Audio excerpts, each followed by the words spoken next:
नमस्कार, आप सभी का स्वागत है।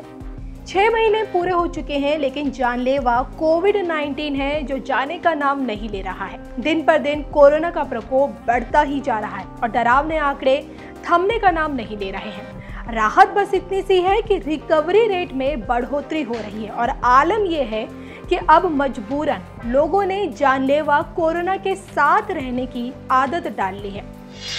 सरकार ने तो धार्मिक स्थलों को खोले जाने की मंजूरी दे दी है, लेकिन कोरोना के कोहराम को देखते हुए कुछ राज्य सरकारों ने धार्मिक स्थलों पर अभी भी भक्तों की एंट्री पर रोक लगा रखी है, जिसमें ओडिशा भी शामिल है।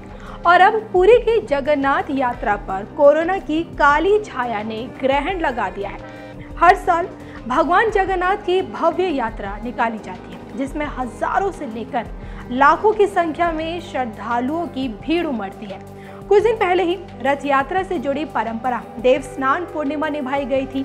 हिंदू कैलेंडर के अनुसार देवस्नान पूर्णिमा साल का पहला त्योहार होता है और इसलिए कोरोना के बढ़ते खतरे को भांपते हुए मंदिर से जुड़े कम से कम लोगों की मौजूदगी में इस परंपरा को निभाया गया।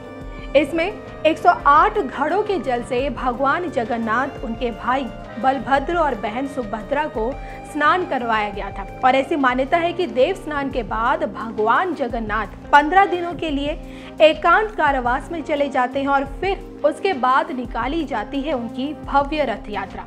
लेकिन इस बार भगवान जगन्नाथ की इसी भव्य यात्रा पर देश की सर्वोच्च अदालत सुप्रीम कोर्ट ने रोक लगा दी। असल में ओडिशा विकास परिषद नाम के संगठन ने सुप्रीम कोर्ट में एक याचिका दायर कर कहा था कि राज्य में 30 जून तक धार्मिक स्थलों को बंद रखने का फैसला लिया गया है, लेकिन प्रशासन की तरफ से रथ यात्रा को मंजूरी दिए जाने के संकेत मिल रहे हैं। लाखों लोगों के जमा होने से कोरोना के विस्फोटक तरीके से फैलने की आशंका है और इसलिए कोर्ट रथ यात्रा पर रोक लगाए। राज्य सरकार से ये कहे कि वो इस साल यात्रा की अनुमति ना दे। इस याचिका पर सुनवाई करते हुए और कोरोना की वजह से उत्पन्न हुए इन गंभीर हालातों को देखते हुए सुप्रीम कोर्ट ने आखिरकार रथ यात्रा पर रोक लगाने का फैसला किया। कोर्ट का कहना है कि अगर हम रथ यात्रा को अनुमति नहीं देंगे तो भगवान जगन्नाथ हमें इसके लिए माफ कर देंगे। हालांकि कोर्ट ने यह भी कहा कि भगवान जगन्नाथ का काम कभी नहीं रुकता है।